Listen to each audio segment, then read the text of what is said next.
자, 이번에 만날 분은 김종인 전 비대위원장입니다. 대선 전 인터뷰에서 좀 저희가 짧게 진행을 했어요. 왜냐하면 새 대통령 확정되고 나면 그때 좀 길게 새 대통령한테 하고 싶은 말씀들, 조언들 해주셨으면 좋겠다. 이렇게 말씀드리면서 보내드렸거든요. 그런데 이제 새 대통령이 확정이 됐습니다.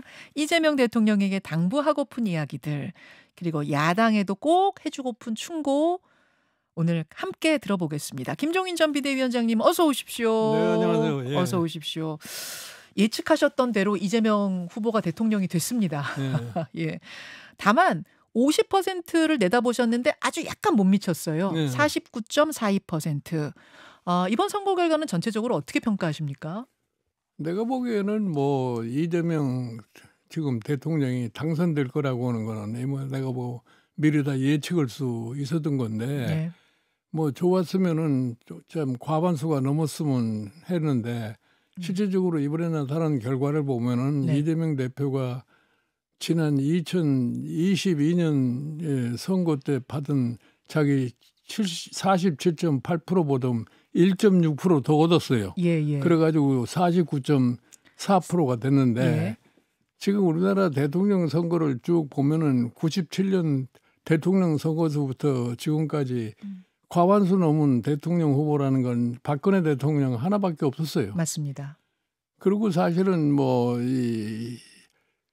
이명박 대통령과 정동영 후보 사이에 있어서의 표차가 뭐 500만 표 이상 굉장히 컸었는데 그때 가장 컸죠. 예. 그다음에 지금 이번에 소위 이명박과 김문수 사이에 네. 280만 표 이상의 차가 두 번째로 큰 격차를 갖다가 보여준 거예요. 그러게 사실은 지금 이재명 대통령께서는 이제 취임을 해가지고 시작을 했는데 그 선거의 결과에 대한 냉엄한 자기 나름대로의 판단을 해야 됩니다. 그래야만이 성공할 수가 있지. 그거를 제대로 판단을 못할 것 같으면은 이재명 대통령 임기도 이렇게 쉽게 보내기는 힘들 거라고 봐요. 어떻게 판단을 해야 정확히 판단하는 내가 겁니까? 보기에는 이번에 취임사를 보면은 네. 한국 이게 당면하고 있는 문제점에 대해서는 인식이 있는 것 같아요. 예. 그러나 그거를 어떠한 방법으로 해결할 것이냐에 대해서는 별다른 얘기가 없어요. 그 뭐 막연하게 국민 통합을 얘기를 하는데 예. 국민 통합이 지금 안 되고 있는 그 기본적인 요인이 뭐라고 하는 것에 대한 인식이 철두철미해야 됩니다. 그래서 그 요인에 대한 해결책을 제시하지 않으면 국민 통합이라는 거는 나는 이루어질 수 없다고 생각을 해요. 예를 들어서 최근에 서울대학교 보건대학원이 서베이해가지고 발표한 뭘 보고 같으면은 국민의 55%가 장기적인 울분 상태에 있다고 되어 있어요. 맞습니다. 그리고 국민의 70%가 우리나라라는 게 불공정하다는 것에 대해서 인식을 가져요. 예. 그러면 그거를 어떻게 해결을 할 거냐. 사실은 통합이라는 얘기는 과거 김대중 정부 시절부터 통합을 얘기를 했는데 지금 한 30년 가까이가 지났지만 통합은 고사하고 오히려 국민은 점점 갈라지는 그런 모습을 보이고 있다고 그래요. 맞습니다. 예. 그러면 이것이 가장 시급한 과제라고 생각을 하면은 이재명 지금 대표가 국민 통합을 하기 위해서 그러면 모든 분야에서 뭐를 어떻게 해야지 될 거냐는 걸 생각을 할 거 아니에요. 예를 들어서 지금 이번에 대통령 당선돼 가지고 취임사에서 통합을 얘기를 하는데 네. 내가 보기에는 이재명 대표의 지금의 내각의 구성이 네. 과연 통합적으로 가고 있는 구성을 하고 있느냐 하는 것도 생각해 볼 필요가 있어요. 예를 들어서 지금 일반 국민이 가장 바라는 것은 뭐냐면은 이 불안한 상황을 좀 안정을 시키길 바라는 거예요. 그러면은 초기 내각이 가장 중요한 지표가 될 수 있을 것인데 국민들이 저 정도 사람일 것 같으면은 좀 나라가 좀 평온해지겠다 하는 그런 인상을 주는 내각을 갖다 구성을 했어야 돼요. 그런데 사실은 내가 보기에 내가 사실 이재명 지금 대통령을 갖다가 선거 직전에 내가 같이 한번 점심을 먹은 적이 있어요. 선거 한참 전에 만난 그거 말고. 그러니까 내가 5월 8일 날 만났으니까. 예. 그래서 내가 그때 뭐라고 얘기를 했냐면 대통령 당선은 거의 확정적인 것 같다. 아, 예. 그러니까 대통령 선거보다는 대통령 당선 이후에 있어서의 국정을 어떻게 운영할까 하는 것을 미리 구상하시는 게 좋겠다 내가 얘기를 했어요. 아, 5월 8일에 그 얘기 건네셨어요. 예. 만나셨을 그래서 때. 사실은 총리라고 하는 것은 저 정도 사람이 됐으면은 좋겠다. 이 국민들이 안심을 할 수 있다. 그러면서 내가 예를 들어서 얘기해 준 게 뭐냐면 예를 들어 저는 1963년 박정희 대통령이 대통령이 당선됐을 때 초기 내각을 볼 것 같으면은 그 당시에 의외로 동아일보 사장하시던 최두선 씨를 갖다가 총리로 만드는 거예요. 그래서 이제 그걸 가리켜서 그 당시에 무슨 방탄 내각이니 뭐냐 이런 얘기를 많이 했는데 네. 그러니까 저 정도 수준의 소위 내각이 구성이 되면은 일반 국민이 안심할 수 있다 하는 그런 식의 한번 내각을 갖다가 구상을 하시는 게 좋겠다 얘기를 했는데 막상 지금 이번 선거를 끝나고서 그 다음날서부터 정부를 운영하다 보니까 그런 생각을 할 시간적 여유가 없으니까 일단은 아마 자기하고 가장 호흡이 잘 맞는 소위 김민석 총리를 갖다가 시키지 않았나 이렇게 생각을 해요. 아, 그러면은 일단 손발이 잘 맞는 인사를 총리에 드린 건데 김종인 위원장이 보시기에는 어떤 조금 더 상징성 있는 인물들이 내각에도 들어와야 된다는 말씀이실까요? 그거는 내가 희망사항이었는데 예. 본인이 그런 인물을 고를 수 있는 시간적 여유가 없지 않았나 이렇게 생각을 해요. 그렇게 생각하세요. 그럼 아직 장관은 임명이 안 됐잖아요. 예. 어떤 인물들이 좀 들어와야 말씀하신 대로 안정적으로 통합을 이룰 수 있는 내각이 될 거예요? 지금은 이제 제일 중요한 게 뭐냐면은 경제 문제가 가장 심각하게 지금 생각하고 있고 아마 대통령께서도 경제 문제가 심각하다는 인식은 다 하고 있는 것 같아요. 맞습니다. 그러면 과연 부총리를 누가 될 거냐? 부총리. 이거에 대한 아마 고민을 많이 할 수밖에 없을 거라고 생각을 해요. 아. 그러니까 지금 부총리라는 사람은 그냥 루틴하게 지금 우리나라 현실을 갖다가 하는 그런 사람이 와가지고서는 이 문제 해결 못 한다고 봐요. 나는 개인적으로 지금 우리나라의 경제 상황을 봤을 적에 일본이 1990년도 초에 소위 경제 상황을 잘못 판단해 가지고서 잃어버린 30년이라는 세월을 갖다 보낸 것과 마찬가지로 지금 우리나라에 나타나고 있는 여러 여건이 당시에 일본과 좀 비슷해요. 초고령 사회에 진입을 하는 게 저출산율에다가 이래 가지고서 과연 현재 우리가 생각하는 것은 단순하게 추경을 만들어 가지고서 뭐 일단 어려운 서민들에게 도와주는 그런 식으로 해서 뭐 그걸 마중물로 해가지고서 경제를 일으킨다고 그러는데 과연 그 판단이 옳으냐를 한번 생각해 볼 필요가 있다고 생각을 해요.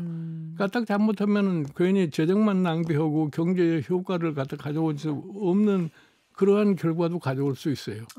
그러니까 그다음에 지금 뭐 이 경제 긴급 TF를 구성을 해가지고서 지금 빨리 방안을 내놓으려고 생각하는데 보다도 좀 신중한 자세로다가 임하지 않으면은 오히려 그 자체가 별로 효과도 없이 역효과만 낼 수 있는 그런 결과를 가져올 수도 있어요. 그러니까 그 문제를 좀 냉정하게 생각하는데 그래서 지금 사실은 우리나라의 경제 문제가 금년도에 아마 지금 상반기에 제로 성장을 갖다 하게 되고 뭐 하반기에 가가지고 잘 해봐야 뭐 0,5% 정도 성장을 한다고 생각하는데 이런 0,5% 정도 성장을 해가지고도 지금 우리나라의 소위 민생 문제라고 하는 것을 이렇게 해결할 수가 없어요. 알겠습니다. 경제에 대한 걱정을 지금 많이 하셨어요. 그러니까 부총리를 이제 임명해야 될 텐데 부총리를 경제적으로 아주 경제적으로 탁월한 식견을 가진 사람을 모셔와야 하고 내가 보기 그렇게 안정감도 있어야 한다. 그 부분을 강조하셨습니다. 그리고 좀 통합이라는 방향 잘 잡았는데 그걸 실천하기 위한 통합의 방향성도 제도적으로 좀 줘야 한다. 이런 말씀이신 예를 들어서 이 통합이 안 되는 걸 뭐냐면 우리나라가 양극화가 심화가 되고 있기 때문에 통합이 안 되는 거 아니에요. 이 양극화의 심화라고 하는 것은 경제의 불균형 속에서 생겨나는 거라고요. 알겠습니다. 이재명 대통령에게 어떤 당부의 말씀 지금 주셨고, 이재명 후보는 이제 대통령이 돼서 성공을 했다면 패배한 쪽도 있지 않습니까? 김문수 후보, 뭐 이준석 후보, 또 민노당의 권영국 후보. 대선 후 각 당의 상황도 살펴보겠습니다. 먼저 국민의힘부터 좀 살펴보자면요. 권성동 원내대표가 대선 패배에 책임을 지고 어제 사퇴를 했습니다.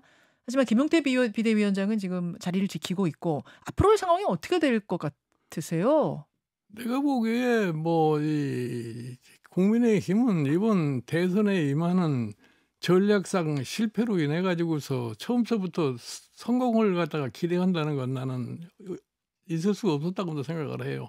그러니까 내가 보기에 이번 선거를 판단을 하는 기준이 어디에 있냐면은 이번 선거라는 것이 왜 이루어졌느냐를 생각을 하면은 비상계엄 선포와 함께 대통령이 탄핵을 받음으로 인해 가지고 한 선거 아니에요. 예. 그래서 내가 내 얘기 뭐냐, 국민의힘은 이번 대선을 임하려면은 4월 4일 대통령이 파면되기 이전의 상황은 다 잃어버리고 예. 당을 새롭게 수습을 해가지고서 좀 뚜렷한 명분 있는 후보를 내세워야만이 선거를 할 수 있다고 생각을 하는데 그렇지 않고 별도 그렇게 명분도 없이 참 계엄을 찬성하고 탄핵을 반대하고 그런 분을 갖다가 후보로 만든 거 아니에요. 그럼 최종 경선에 한동훈, 김문수 올라갔었는데 김문수 후보가 아닌 한동훈 후보가 됐다면 지금 대선 상황 결과가 달라졌을 수도 있다고 보세요? 결과가 달라질 수도 있었는지는 모르겠지만은 선거를 끝까지 한번 해볼 만한 그런 가능성은 있었어요. 해볼 만은 했다. 근데 김문수 후보 되는 순간 아예 해볼 만한 것도 사라졌다고 보세요? 그렇게 생각해요. 김문수 후보가 당 후보 되는 순간 끝났다고 보셨어요? 지금 끄덕끄덕. 그때는 뭐 어떻게 얘기를 했어요? 뭐 김문수 후보 대신에 뭐 한덕수 후보를 내세운다고 그러는데 한덕수 후보나 김문수 후보나 별 차이가 없어요. 아하. 한덕수 후보가 됐었어도 끝이었다고 보세요? 내가 보기에는 그래요. 한덕수 후보라는 분은 뭐 그 당시에 되지도 않았지만 소위 계엄에 대해서 직접 관여했던 그런 사람이고 회의에 있었죠. 결국 가서 뭐 탄핵을 반대하고 이런 사람이기 때문에 내가 보기에 결과에서 별 차이가 없었을 거라고. 하하, 알겠습니다. 여하튼 그래서 김문수 후보가 됐다가 당 후보가 됐다가 지금 대선에 이제 참패한 상황인데 어떻게 수습해야 된다고 보세요? 나는 지금도 국민의힘이 과거에 집착해가지고서 뭐 쓸데없이 무슨 보수니 이런 결집이니 뭐 보수의 재건이니 이런 식으로 해가지고는 소생하기가 나는 힘들다고 봐요. 그러니까 지금은 완전히 소위 국민의힘이 종전과 같은 사고방식에서 탈피를 해가지고서 새로운 정당으로서 탄생을 하는 그런 모습을 보여야만이 미래에 대한 희망을 가질 수 있다고 생각을 해요. 그럼 재건축이 아니라 아예 재개발을 해야 된다고 보세요? 난 그렇게 생각을 해요. 그냥 부시고 재개발해야 된다고 보시면. 그렇게까지 보시는군요. 여기 안에서 이렇게 조금 리모델링하고 이 정도로 리모델링 해봐야 옛날로 다시 돌아가 버리는 거예요. 이게 까딱 잘못하면 옛날 자유한국당으로 다시 돌아가게 되는 그런 가능성도 농후해요 지금. 자유한국당으로 돌아간다고요? 그렇죠. 어떤 경우에 자유한국당으로 돌아가는 결과까지 나올 거라고 보십니까? 그러니까 뭐 별로 다른 소위 새로운 모습을 보이지 않고 계속해서 뭐 우리는 보수의 가치를 지킨다 하는 그 소위 명분만 가지고서 당을 갖다가 운영하려고 그러면은 그럴 수밖에 없게 되어 있는 예를 들어서 김문수 후보가 다시 당권 도전할 가능성이 크다고 하는 이야기가 파다합니다. 이럴 경우 어떻게 보십니까? 그러니까 내가 보기에 뭐 김문수 후보가 당권을 잡으려고 하는지 안 잡으려고 하는지는 아직은 잘 모르겠어요. 네. 그러나 지금 실질적으로 김문수 후보가 당을 장악한다고 해도 지금과 같은 모습을 가지고는 별로 희망이 보이질 않아요. 이번 대선에 임했던 이런 모습으로는 안 된다? 아니요. 지금 이번에 대선에 임하는 그런 방식을 가지고서는 국민의힘은 미래가 잘 보이지 않는 정당이라고 봐요. 그렇게 보십니까? 나는 내가 국민의힘을 2번이나 가서 이제 해봤기 때문에 내가 잘 아는데 예를 들어서 박근혜 대통령이 탄핵을 받고 난 다음에 당명직도 자유한국당으로 바꿔가지고서 종전에 박근혜 대통령 시절에 있던 정강정책도 전부 다 바꿔가지고서 완전히 무슨 보수 꼴통 비슷하게 돌아간 거 아닙니까? 그렇게 해가지고서 지금 소위 보수 대통합한다고 그래가지고서 미래통합당 만들고 미래통합당 만들어가지고서 지난 2020년 총선에 나가서 아주 완패를 한 거 아니에요. 그렇게 해가지고서 결국 가서 겨우 참 당을 수습을 해가지고서 2021년 서울시장 보궐선거에서 당선이 국민의힘이 이겨가지고서 그 여파로다가 2022년 대선에서 윤석열 대통령이 당선이 됐는데 네네네. 그 이후에 윤석열 대통령과 당의 모습이라는 게 어떻게 되냐면은 그냥 옛날로 다시 돌아간 거 아니에요. 그렇다면 위원장님 지금 재건축이 아니라 아예 재개발 사업을 해야 되는 상황이라면 누가 그 재개발 조합장으로 적합할 것인가? 예를 들어 지금 거론되는 인물은 한동훈, 김문수, 나경원, 안철수 이런 이름들이 거론되면서 전당대회 치르면 그분들이 나올 거다라는 이야기가 나오거든요. 네. 전당대회에서 누가 당권을 져야 그 재개발을 잘하겠습니까? 근데 내가 보기에는 지금 전당대회를 조기에 실시하게 되면은 당은 더 혼란 상황에 빠질 겁니다. 지금 결국 예를 들어서 계엄 찬성 세력과 예. 계엄 반대 세력이 지금 또 대립하게 될 거 아니에요. 예. 지난번 대통령 경선 때와 마찬가지로 예. 사실은 뭐 김문수, 한동훈, 나경원, 뭐 안철수, 네. 네. 이렇게 하지 않았어요. 그렇죠. 그래 결과적으로 나온 게 뭐예요? 결국은 저희 한동훈은 무조건 배제해야 된다고 하는 당의 기본 노선을 갖다 가지고 결국은 김문수를 만든 거 아니에요? 예. 예. 그런데 지금 당 대표 선거하면 또 그런 양상이 또 벌어질 거예요. 경선 때랑 똑같은 양상이 전당대회에서 또 벌어질 거다. 자, 예를 들어서 나경원, 예. 그다음에 김문수 이 예. 사람은 계엄 찬성 탄핵 반대 세력. 예. 그래서 한동훈, 안철수 이 사람은 계엄 반대 탄핵 찬성. 예. 그렇게 똑같은 형태가 되는 거죠. 어허. 그러면 뭘 생각하세요? 그러면은?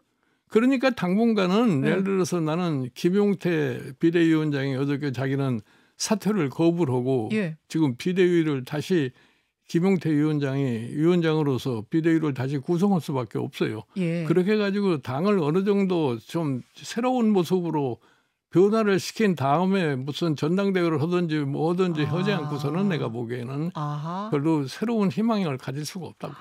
그렇게 보시는 거군요. 그러니까 당장 오히려 조기 전대보다는 김용태 비대위원장이 당권을 가지고 일단 전대를 치를 수 있을 만큼 당을 바꿔놓고 그러고 나서 전당대회 치러라. 문제는 김용태 비대위원장의 임기가 뭐 6월 30일까지밖에 안 될 거예요. 그렇습니다. 그 다음에 이제 그 상황을 어떻게 연장을 할 거냐 하는 거는 당이 알아서 처리할 문제라고 봐요. 그러니까 재개발 사업을 지금 당장 들어갈 건 아니라고 보시는 거예요?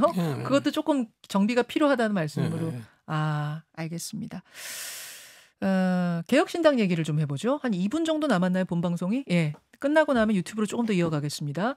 이준석 후보는 8.34%로 대선을 마쳤습니다. 이 결과는 어떻게 보시고 앞날은 어떻게 보십니까? 내가 보기에 뭐 이준석 지금 후보는 이번 대선에서 마지막 TV 토론에서 엄청난 실수를 갖다 험으로 인해 가지고서 참 자기가 목표로 했던 두 자리 수준을 갖다가 달성을 못하고서 8.4%에 그쳤는데 뭐 그 자체가 뭐 그렇게 나는 큰 의미가 있다고 생각하지는 않아요. 그리고 뭐 이준석 지금 의원이 뭐 이번에 선거에서 그렇게 패배했다고 해서 정치적으로 뭐 완전히 몰락하거나 그렇지는 않을 거라고 생각을 해요. 그 두 자릿수 좀 거뜬히 될 거다라고 사실은 보셨던 것 같은데 마지막에 막판에 그 3차 TV 토론에서의 발언이 그런 거죠. 결정적이었다고 보세요? 뭐 본인도 지금은 아마 상당히 후회를 하는 것 같은데 그렇게 정치인이라는 건 자기가 하는 얘기가 어떠한 결과를 갖다가 초래할 거라는 걸 미리서 생각하고 그러고서 얘기를 해야 되는 건데 그런 걸 생각하지 못하고 얘기를 하다 보니까 의외의 사강에 돌아볼 수밖에 없는 거죠. 이 꼬리표가 계속 따라다니진 않을까요? 그렇게는 안 보세요? 이 3차 발언의 꼬리표가 따라다니지. 아니, 그거는 뭐 시간이 감에 따라서 이제 해소가 되리라고 봐요. 그렇게 보세요. 8.34는 그럼 종잣돈 정도는 얻었다. 뭐 이렇게 보십니까? 아니, 그래도 뭐 300만 표 가까이에서 지지를 획득을 했으니까. 뭐 그걸로서 이준석 지금 의원은 만족할 수밖에 없는 거죠. 뭐. 일단 여기까지 라디오에서 함께 하고요. 유튜브로 조금만 더 김종인 위원장 말씀 듣도록 하죠. 고맙습니다. 네. 감사합니다. 붙잡혀 주셔서 감사해요, 위원장님. 오늘 오시는 길은 그래도 오늘 오늘 휴일이 돼서 괜찮으셨죠? 하나도 막히지 않고 잡았어요. 아이고 잘하시고 그게 너무 빨리 온 거지. 너무 빨리 오셨어요. 감사합니다. 감사합니다. 오늘은 조금 느긋하게 말씀 나누려고 일부러 본방송의 마지막 시간으로 모셨어요. 끝나고 유튜브로 좀 말씀을 나누려고. 항상 이제 본방송은 라디오 공중파는 이 시간이 정해져 있어 쫓기다 보니까 조금 편안하게 위원장님. 네. 아까 국민의힘 얘기를 하다 말았는데 제가 이제 국민의힘 상황에 대해서도 좀 구체적으로 여쭙는 건 왜 그러냐면 김종인 위원장께서는 늘 강조하시는 게 민주주의는 두 날개로 날아야 한다. 대통령이 잘하려면 야당도 건전하고 튼튼해야 하고 이게 양쪽이 버텨야지만 나라가 제대로 간다. 그런 말씀하시잖아요. 야당의 날개가 푹 꺾여야 대통령이 잘 날 것 같지만 절대 그게 아니란 이야기 많이 하시잖아요. 양쪽이 튼튼해야 한다. 그런 의미에서 지금 국민의힘이 저 대선 패배한 후에 지금 수습도 안 되고 있는 저 상황들 저것도 빨리 회복이 돼야 나라가 제대로 돌아갈 텐데 어떻게 보시는가 궁금했는데 재건축, 리모델링으로 안 된다? 재개발이 필요하다 그러셨어요. 그러니까 내가 2000년도 총선에서 예.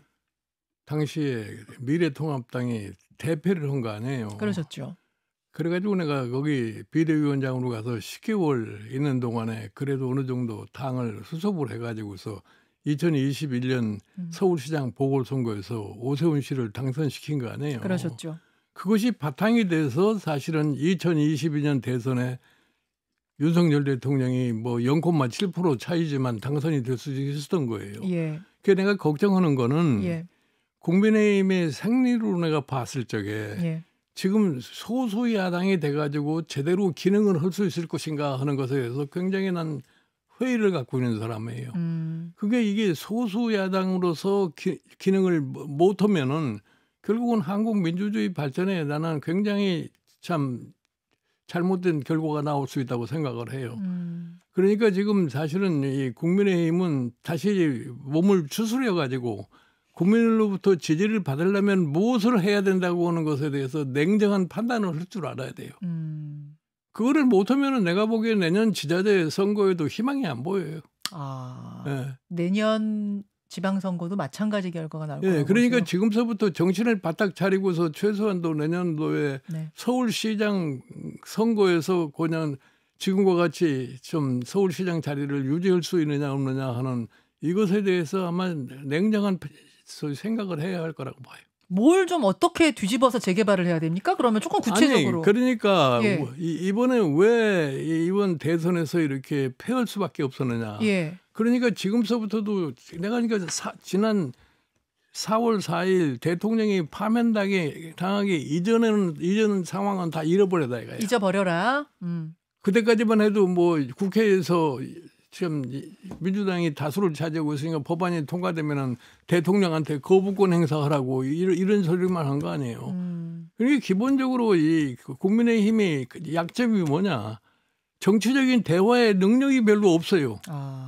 그러니까 국회에서 뭐를 좀 토론을 하는 양상을 보여야지 국민들이 보기에 저 당이 그래도 제대로 뭐를 짚고 가는구나 하는 생각을 할 거 아니에요. 그 맹목적으로 거부하면 이런 식으로 하면은 아무런 영향력을 행사할 수가 없어요.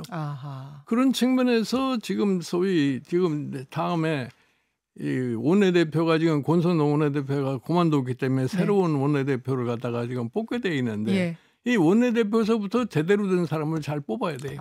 좀 구체적인 방안 말씀해 주시는 거예요. 일단 원내대표를 곧 뽑을 텐데 한 열흘 안에 뽑을 수 있거든요. 뽑게 될 거거든요. 그때 제대로 된 인물을 뽑아야 한다. 제대로 된 인물은 어떤 인물인데요? 지금 누가 출마를 하는지는 모르지만 그 중에서도 가장 합리적인 사람이 하나 있을 거예요. 합리적인 사람. 일단 계엄과 탄핵에 대해서 그럼 입장을 좀 분명히 가지고 있는 당연한 거죠. 국민들이 동의할 수 있는 합리적인 사람이 원내대표에 뽑히는 것부터 시작이다.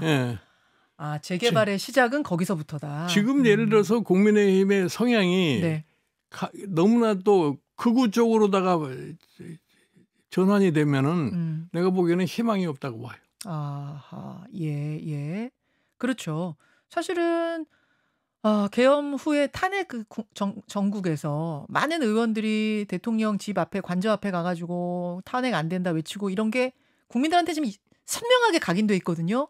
김문수 후보 역시 계엄에 대해서는 반대했지만 탄핵에 대해서는 찬성의 입장, 탄핵해서 안 된다는 쪽 입장, 반대 입장이고 탄핵의 반대 입장을 내보였던 것이 끝끝내 대선에서 발목을 잡았던 것인데. 아니 김문수 후보는 예를 들어서 국회에서 계엄에 대한 반성을 하다고 공무위원들 일어나라 오니까 끝까지 앉아 있는 사람이 김문수 아니에요. 예. 그러니까 자기는 계엄이 잘 됐다고 생각하는 사람이라고. 아니 뭐 그분이 계엄은 반대했다고 말은 했습니다. 아니 나중에 이제 계엄은 자기는 잘못했다고 얘기를 하는 거지만 뭐 엊그저께 뭐 저희 선거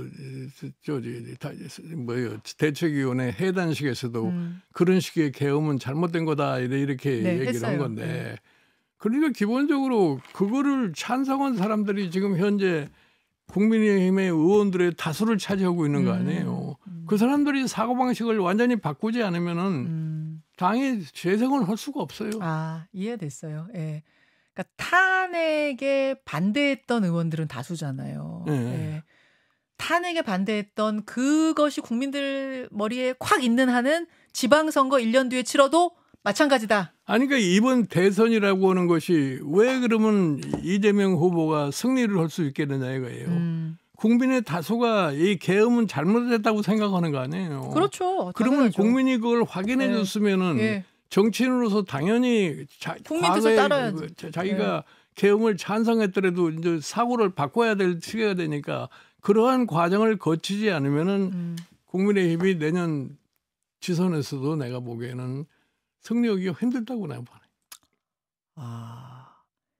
이번 대선 치를 때 이 분위기, 이 기조 이걸 가지고 지선까지 그냥 가면 또 폭망입니까? 그런 거죠.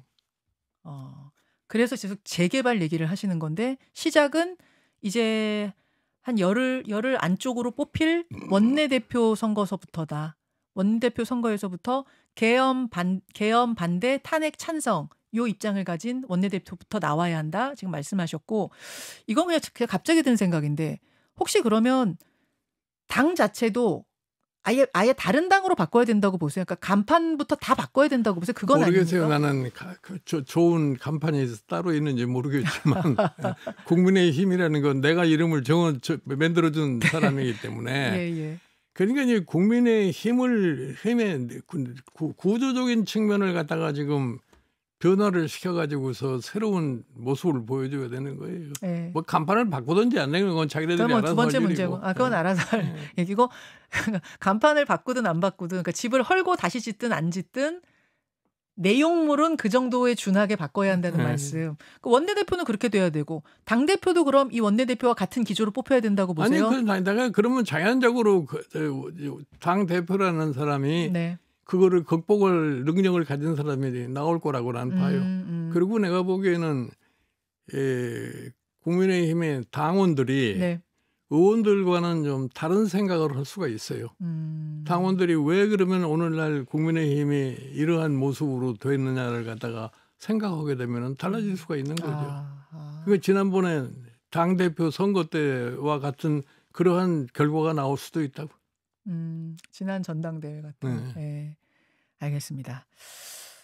국민의힘 이야기는 이제 이렇게 재개발해야 된다. 원내대표 누구 뽑아야 된다까지 구체적으로 얘기를 해주셨고 개혁신당 이야기도 아까 조금 하다가 말았는데 이준석 후보가 두 자릿수 갈 거라고 예상하셨으나 3차 TV 토론에서의 그 발언, 그 문제의 발언 그것 때문에 결국 두 자릿수 실패한 거다. 이렇게 진단하셨어요. 개혁신당에서는 계속 이런 얘기를 했잖아요. 그 발언이 이준석 후보 발언이 아니라 이재명 후보 아들 발언을 인용해서 나는 검증하려고 한 거다라는 해명을 계속했습니다만 아니 인용을 하려고 했더라도 그거 필요 없는 얘기를 갖다 한 거예요. 그거는 필요 없는 얘기를 했어요. 쓸데없는 얘기 한 거예요. 대선 토론에서 괜히 그 왜 사실은 인용이에요라고 아무리 설득하려고 해도 국민들은 그 TV 생방송에서 그 이야기를 들었고 굉장히 그 이야기가 지나치다라고 느꼈기 때문에 그러니까 불편하셨던 거거든요. 이준석 후보는 이재명 후보에 대한 공격의 하나의 요소로다가 그 얘기를 했던 거 아니에요. 그렇죠. 그러니까 지금 와서 다른 변명을 해야 할 필요가 없어요. 그러니까 본인 스스로가 뭐 그 말에 대한 사죄도 하고 했으니까 네. 그거를 극복할 수 있는 그런 태세를 갖추는 방법 외에는 다른 방법이 없어요. 왜 근데 결국은 이게 치명타가 됐거든요. 그 블랙아웃 기간 동안 여론조사를 봐도 그게 치명타가 됐는데 왜 그랬을까요? 그러니까 이준석 대표는 네. 앞으로 자기 정치적인 행위를 통해서 네. 그거를 극복하려고 노력하는 다른 방법은 없어요. 정치적인 행위를 통해서 극복해야 된다고 아니면 그렇죠. 행위를 통해서 극복하는 방법밖에 없다. 네. 어떻게 해야지 됩니까? 잘해서? 네. 정치 잘해서? 그러니까 의정 활동을 갖다가 좀 원활하게 잘 하는 수밖에 없는 거죠. 수밖에 없다. 네. 알겠습니다. 일단은 이제 국민의힘 이야기, 개혁신당 이야기를 했고 지방선거 이야기를 아까 하다가 우리가 말았는데 사실은 1년이 금방이에요, 위원장님. 지방선거까지 1년 남았는데 금방이에요. 대선 후에 1년 후에 치러지는 지방선거면은 뭐 대선에서 이긴 쪽이 항상 유리했죠. 잘 됐고 이번에도 좀 그렇게 보십니까? 어떻게 보십니까? 내가 보기에는 이재명 지금 대통령이 1년 동안에 어떠한 치적을 남기느냐가 다음 지방선거에 아마 중요한 요인으로 작용할 거라고 봐요. 아하. 예. 그러니까 이재명 대표가 이번에 사실은 취임사에서 얘기한 그와 같은 그 일들을 갖다가 어느 정도 실천에 옮겨가지고서 성공하느냐. 그것이 내년 지방선거에 아마 가장 중요한 요인으로 작용할 거라고 봐요. 통합, 경제 회복 네. 이런 것들을 얼마나 해내느냐에 따라서. 당연한 거죠. 예. 그러면 사실 민주당도 뭐 정신 바짝 차리고 1년 동안 잘해야겠네요. 당연한 거죠. 여당은 항상 공격을 받게 돼 있으니까 여당은 사실은 국민을 상대로 해서 사실은 약속한 거를 제대로 실천하지 않을 것 같으면 여당은 금방 국민으로부터 외면을 받을 수밖에 없어요. 이제 뭐 며칠 안 되긴 했습니다만 지금 입법 활동들. 그러니까 우리 이재명 대통령이 생각할 건 뭐냐면은 네. 윤석열 대통령이 취임하고 난 다음에 3개월 이후 지지도가 30%대로 떨어져 버리지 않았어요. 맞습니다. 예. 그와 같은 상황을 갖다가 직면하면 안 된다는 얘기예요. 윤석열 대통령 취임 100일 만에 30%대로 떨어졌는데 그때 왜 떨어졌는가 분석을 해보면은 도어 스태핑하는 과정에서 막 갈등이 있었고요. 용산으로 그러니까 청와대에서 용산으로 옮기는 과정에서 국민들을 충분히 설득하지 못한 채 상당히 많은 혼란스러운 쟁점들을 3개월 동안 막 만들어냈단 말이에요. 이런 전철을 밟으면 안 된단 말씀이죠. 그렇죠. 이런 3개월 내에 일반 국민이 보기에 우리 지금 이재명 대통령이 지금 초기에 지금 얘기한 것이 어느 정도 실천이 가능한 것처럼 보이게 만들어줘야 돼요. 예. 보이게 만들어줘야 그러니까 이제 일반 국민이 지금 뭐 분노에 쌓인 국민들을 그 분노를 갖다가 식혀줄 수 있는 방법이 뭐가 있겠느냐 생각을 해야 되는 거죠. 어제 내란 특검법, 김건희 특검법, 뭐 또 뭡니까 하나가 뭡니까 최상병 특검법, 그다음에 검사 징계법 이것들이 통과됐거든요. 그거는 하나의 정치적인 문제고 국민이 어떻게 안심을 하느냐는 그거 관계가 없어요. 그거는 그거고 국민들 안심하는 건 그러면은 경제 회복. 당연한 거죠.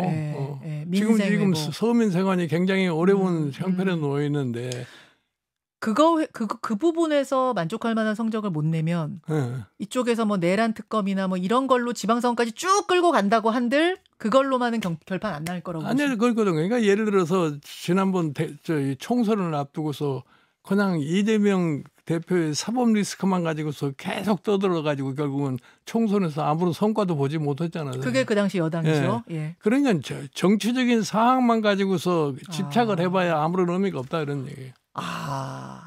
여당은 성적표를 내야 한다. 당연한 거죠. 정치적인 것만으로 성적표가 나오지 않는다. 여당은 국민을 상대로 해서 얼마만큼 국민들에게 소위 이재명 대표가 자기 얘기한 게 아니에요. 일반 국민은 소위 이념과 관계없이 매일매일의 생활이 내가 어떻게 변하느냐에 대해서밖에 관심밖에 없단 말이에요. 이것을 이재명 대표는 잊지 말고 지속적으로 아마 일을 추진하는데 생각을 해야 돼요. 되게 중요한 말씀이시네요. 여당일 때와 야당일 땐 굉장히 네. 다르니까. 여당일 때는 결국 국민들이 만족할 만한 성적표를 내는 게, 성과를 내는 게 당연하죠. 정치적 이슈로만은 돌파할 수 없는 그런 부분이라는 거. 꼭 새 정부, 새 대통령도 새겨 들었으면 하며. 아니, 그러니까 나는 우리 이재명 대표 대통령에게 당부하고 싶은 거는 다른 게 아니라 지난 대한민국 헌정사에서 대통령들이 왜 다 실패를 했느냐. 그거를 냉철하게 한번 반성을 해볼 것 같으면 앞으로 나는 어떻게 대통령 직무를 수행해야 할까라는 답이 나오게 돼 있어요. 아유, 진짜 맞아요. 지난 대통령들이 왜 다 실패했는가 그것만 쭉 연구해도 귀한 교과서가 될 겁니다. 여기까지 하고 질문 들어온 것 중에 이런 게 하나 있는데요. 김종인 위원장이 지금 만약 인사권자라면 내각에 누구를 좀 통합과 탕평의 상징으로 딱 앉히고 싶으신가? 떠오르는 사람 있으십니까? 내가 직접 그 관심을 가질 필요가 없는 상황이니까 나는. 그러니까 편하게 말씀하셔도 돼요. 책임은 없으시니까. 누구 떠오르세요? 누구 좀 상징적으로? 내가 구체적으로 생각해 보질 않아서요. 떠오르는 사람 없어요. 없으세요. 이 질문도 하나 들어왔네요. 우리가 오늘 언급 안 한 인물 중에 홍준표 시장. 홍준표 시장은 하와이에 계시잖아요. 그분 거기 계속 살 거 아니잖아요. 오실 거잖아요. 그분은 언제 언젠가나 교육을 하겠죠. 거기서 영원히 살진 않을 거 아니에요. 그분은 어떤 역할을 할 거라고 보십니까? 돌아와. 모르겠어요. 나는 그분은 어떤 역할을 하려는지. 아니, 이 질문해 주신 분이 이런 얘기를 쓰셨는데 혹시 국민의힘으로 돌아가지 않고 개혁신당과 손잡고 뭘 해볼 가능성이 있다고 보십니까? 이런 질문? 글쎄요. 그건 그 사람 생각이 어떻게 되어 있는지를 내가 미리서 예단할 수가 없으니까. 즉 국민의힘이 지금 예를 들어서 어떻게 빨리 변신을 해가지고 새로운 모습을 보이느냐에 따라서 아마 방향들이 결정되지 않겠나 이렇게 봐요. 국민의힘이 새로운 모습 재개발 제대로 못하면 그쪽으로 안 돌아가고 따로 터전을 팔 수도 있다고 보세요? 글쎄 따로 정당을 하기는 힘들 겁니다. 그러면 혹시 개혁신당과 손잡을 수도 있다고 보세요? 그건 모르겠어요. 나는 그건 이준석이 의원이 어떻게 생각하느냐에 달려 있겠죠. 알겠습니다. 홍준표 전 시장의 행보에 대해서는 크게 생각을 안 해보신 것 같은 느낌. 크게 관심은 없으신 것 같은 느낌을 제가 받으면서 그래서 여기까지 질문 마치는 것으로 하겠습니다. 위원장님, 요 글자가 저쪽 화면은 안 보이실 것 같고 혹시 여기 좀 보시겠어요? 우리 지금까지 공휴일인데도 불구하고 함께 해주신 청취자들 이름이 쭉 올라가고 있습니다. 쭉 보시면서 커피를 어떤 분에게 좀 선물하시고 싶으신가 골라주시겠어요? 이렇게 쭉 보시면서 보이세요, 위원장님? 거기 앞에 잘 안 보이네요. 잘 안 보이. 이거 잘 안 보이시는구나. 그러면요, 잠깐만요. 제가 글씨가 하긴 콩알만 해가지고 안 보이실 수도 있어요. 그럼 제가 위원장님 대신해서 커피 한 3잔 쏘겠습니다. 위원장님이 쏘시는 겁니다. 힐몽님이 위원장님 사랑합니다. 요분 한 잔 드리겠습니다. 또 한 분은 더샵 라임님, 김종인 위원장님 응원합니다. 요분 한 잔 드리겠습니다. 그리고 또 한 분, 이분은 뭘 좀 아시는 분이네. 지금의 이 의료보험 건강보험 체계를 만드신 분이 김종인 위원장님이시잖아요. 그거를 아시는 분이 문자를 주셨어요. 조빅님이 의료보험 감사합니다. 사실 지금 우리나라의 건강보험 의료보험 체계가 전 세계가 부러워하는 건강보험 체계거든요.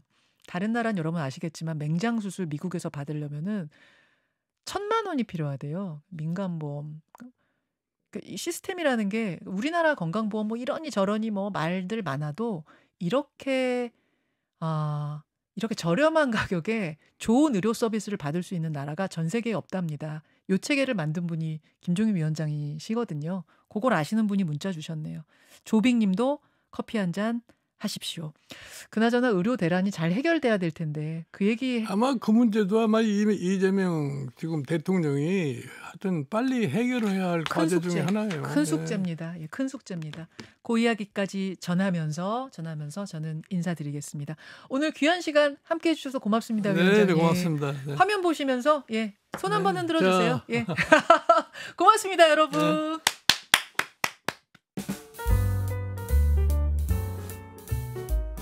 김현정의 뉴스쇼는 시청자 여러분의 참여를 기다립니다. 구독과 좋아요, 댓글 잊지 않으셨죠?